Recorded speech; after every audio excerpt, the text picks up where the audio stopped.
Hey guys, I'm a little tired today, but we're still showing up. We're still gonna do it.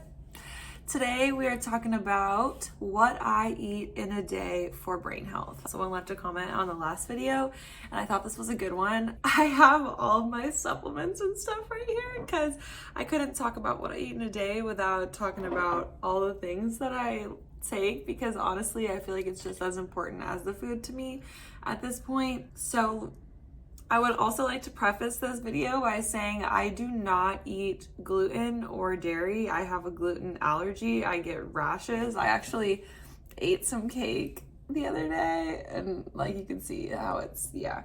So I really don't eat gluten like ever. That was like a one-time thing, but so I don't eat gluten and I don't eat dairy. Both are inflammatory, at least for me. If you have any sort of gluten allergy, it's inflammatory, and inflammation in the brain is not good for mental health or focus, clarity, attention, memory. So I avoid inflammatory foods, and that includes deep fried foods. But also one more thing, if you haven't tried an elimination diet, I highly recommend doing that, where you just cut out gluten or you cut out dairy or you cut out eggs, because there's a lot of foods that people are commonly allergic to. I actually just learned recently that a lot of people are allergic to a compound in egg whites, and you wouldn't know unless you did an elimination diet or you had one of those like tests done on your back. I've never had the test done. I just chose to eliminate things from my diet and found out I was allergic to gluten that way. So without further ado, we'll just go in order like throughout the day. So when I wake up in the morning, before I eat anything, I drink water and I drink my Soothe, which for my girly pops that have a cycle, this stuff is so incredible. I used to have such bad PMS and cramps, and when I tell you I started putting this in my water and I just straight up don't get cramps anymore. I don't, maybe the day before I start my period, I'll be a little more sad than usual, but this stuff, seriously, like I used to have such bad cramps that I wouldn't go to school, and now I seriously don't have them at all. So girls, this stuff is amazing for your cycle. I highly, highly, highly recommend. And also, I've been taking this for over a year, and I'm now friends with the wonderful woman who owns this company and started this company, and I'm a partner with this company now. So you can get a discount with my code. I'll put it in the caption in the notes below. So I take this every morning before I eat anything, and then also this. It's Ting by Moon Juice. It's a B vitamin complex and ginseng. B complex is amazing for energy, as well as ginseng. Ginseng is also known to enhance cognition through its effect on acetylcholine, and acetylcholine is a neurotransmitter in the brain that's really important for working memory. And it helps with brain fog, which is not a scientific term, but it gives you clarity. So, two amazing things. Also, ginseng is an adaptogen, so it helps the body maintain homeostasis through its effect on the HPA axis. And the HPA axis is the body's main stress response system. So, started my day off happy, balanced, all of that. And then I will work out, and then I will eat some breakfast.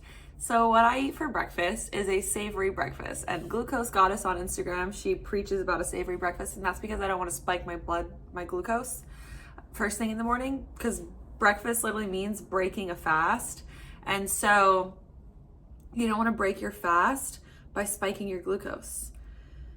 So I start with a savory breakfast. I usually have eggs, and I'll cook like some kale and tomatoes and some sort of protein, which is eggs, or some other breakfast protein. But I try to stay away from highly processed meats or anything like that.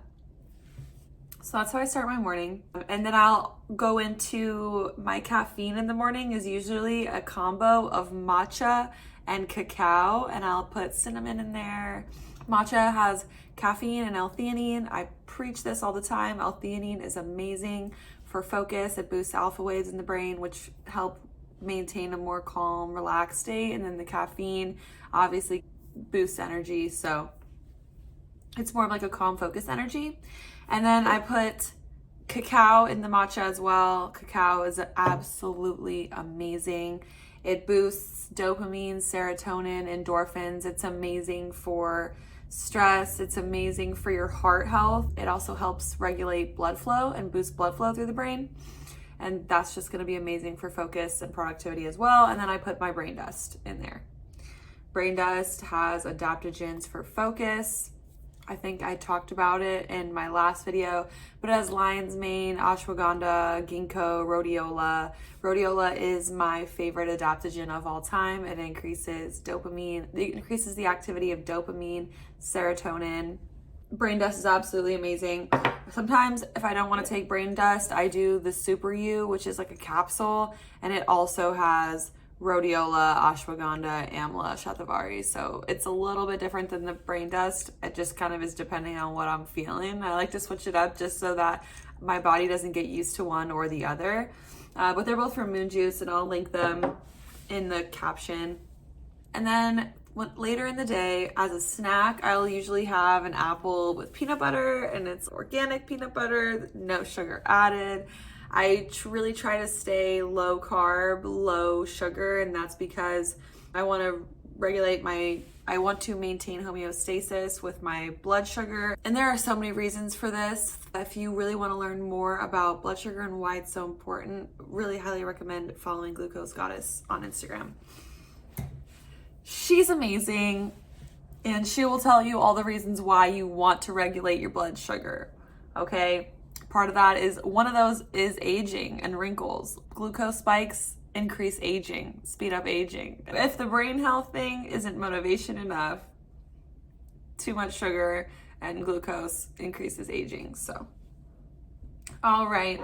So another snack that I'll have sometimes is cashews. I absolutely love cashews. Cashews have a lot of magnesium in them, and they also have good healthy fats and protein and fiber. And another thing that I really like for a snack is I will make a protein smoothies. Okay, my smoothies are really stacked. My protein has probiotics in it as well, and I really love my protein that I take. And it's like the Garden of Life protein, so it's a vegan protein. And I get the chocolate flavor. But so then I'll put that, and I'll put fruit, and then I'll put kale, and I'll put avocado, because avocado makes it creamy, kind of like how bananas make a smoothie creamy, but bananas are the candy bar of the fruits because they have so much sugar in them. And like I said, I don't like having too much sugar, plus I'm already putting berries, and berries are really good for your brain as well. So I stick with that. And then sometimes I'll even add cacao in my smoothie as well, because I love cacao and there's no such thing as too much. I also really like almond butter for a snack with an apple if I'm not feeling peanut butter. And I also have these bars as well. I've been really into these bars called Keto Crisps, I think. They're really good. There's lots of different flavors. But yeah, I just like to switch it up and have a rotation. There's also this cereal that I really like, and it's keto too. I really like keto snacks just because I'm, like I said, trying to regulate my blood glucose. And then finally, for dinner, I switch it up. I never eat the same thing. I usually don't eat the same thing for lunch either. It's like a combination of some sort of snack. Also, my breakfast is really late, so my lunch is really just a snack. And then my dinner is different all the time, but it's always comprised of the same thing. So protein, a healthy complex carb, which, for example, sweet potatoes are a healthy complex carb. And then I have veggies as well, because veggies are so important. I usually try to put veggies with my breakfast too. So sometimes I'll eat tacos for dinner, sometimes a salad, sometimes I make this veggie stir fry with protein added in, like shrimp or something. Or I make this bomb tikka masala using this sauce that I get from Sprouts, I think. And they also have it at this one store here. It's like Fresh Market or something. Really good. Obviously, I don't like to eat the same thing because then that gets tiring. But what's really important is not that you copy what I eat, but really what's important is avoiding deep fried foods, avoiding highly processed foods, and avoiding super sugary drinks. I don't consume soda. I don't drink soda. I don't drink juice. Juice has a lot of sugar in it too. So I avoid super sugary drinks and I avoid super sugary foods. If I ever want to have a dessert, I usually opt for berries.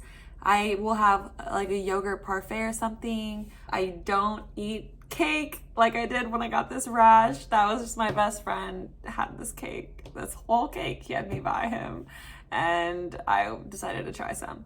So really what's important is just avoiding spiking your glucose and avoiding deep fried foods. I don't drink alcohol often. There are no health benefits to alcohol, but life is short and it is meant to be enjoyed and experienced. So just knowing that it's not a health food, it is a pleasure food, just like dessert, right? Like when I ate that cake with my friend. And one last thing that I almost forgot. So before I go to sleep, I drink Magnesium by Moon Juice. You don't have to get the Moon Juice one, but it's magnesium and L-theanine in combination. So magnesium is a muscle relaxant, and it also really helps with sleep. And L-theanine boosts alpha waves in the brain, like I said earlier, which is really relaxing and calming. So those two things in combination are really great for sleep. So I drink that for sleep as well at night. I think that's all I have for today. I try not to be too extra with this. I don't want to overwhelm anyone. Another thing is I usually try to eat fish or have some sort of fish oil or fish in my meals once a day. Like if I'm not eating fish, then I'll consume a fish oil. And that's because fish oil is really good for decreasing inflammation. If you don't like fish oil or fish, then omega-3s are a really good supplement option to take. But yeah, it's really not that complicated. Don't overcomplicate it. A lot of people like to say certain diets are the best, but I think really just regulating your blood sugar and staying away from super processed or super fried foods and oily, greasy foods is good. And also listen to your body. I was mentioning in the beginning, elimination diets are a really good way to tune into your body and see what your body likes and doesn't like. But also be mindful when you're eating and ask your body and ask yourself, how did this meal make me feel? And even keep a journal. I know a lot of people say I keep a journal of how I feel after I eat. And whenever I was going through the time when I didn't know why my stomach was always hurting, I would write down what did I eat and how do I feel? And that can help establish patterns and help you realize where there are patterns and maybe what foods you want to cut out.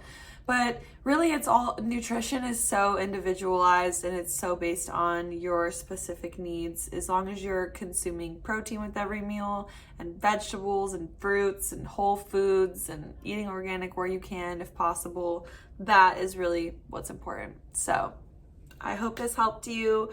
Please leave a comment about any questions that you have. I would love to answer them in another video. And I hope that your week is going amazing and continues to go amazing. And I love you so much. Peace and love. Until next time.